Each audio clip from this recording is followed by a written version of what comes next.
Jiribam District Hospital gi mapung fawa infrastructure leina Jiribam gi praja Miyamna hospital asida layengba lakpagi chang yamna hanthana leiri.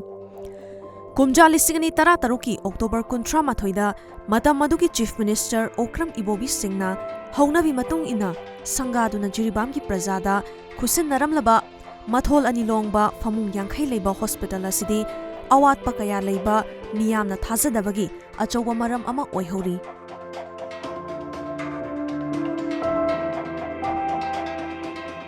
Hospital asida female amadi male ward ani thokna khaidoklaga ngasi faoba thamdri. X-ray ultrasound machine Leirabasu technician leitabana miyamna hospital asidagi fangba yaba khudongchawa kaya fangdana adumak leiri. Miyamna khajiktang aso apan yaurakpa matamda Yumthangnaba state hospital da thabagi hainabi district hospital asida leiri.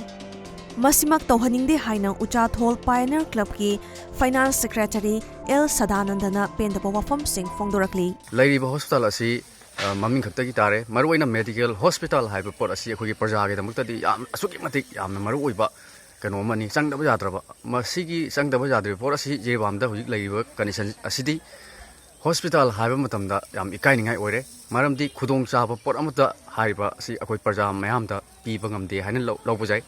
Maramaduna amuka hana ai akhoi mailenaba akhoi state government da government bu puning chinjari haiba asiguma problem asi athukuma matamda solve tawbiu. Jiribam gi Babuparada leiba CMO office asisu mapung fana thabak tawdri. District amagi leifam thokpa medical superintendent leitri.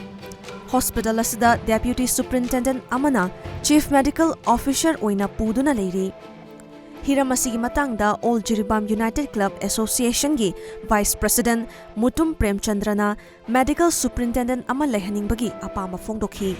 Jiribam asida adugulaba yamna fawa CMO ma oinana district hospital asigi medical superintendent MS ama atuba matamda thambirakanda koigi Jiribam district asigi adugulaba Jiribam gi khanbiraga Jiribam people bu nungsibiraga adumlaba Manipuri government na asumlaba kongthang asi lokal piraklaga faoba hospital ama Jiribam gi health sector da faoba administration da faoba ma ohenbiu haibasi All Jiribam United Club Association azugagi magi digi government gi koigi kena thamjari. Jiribam district ki amatta ngairaba ana layengsang ama oiriba district hospital asi lengak na matam chana miding changba Jiribam gi miyamna pamhori.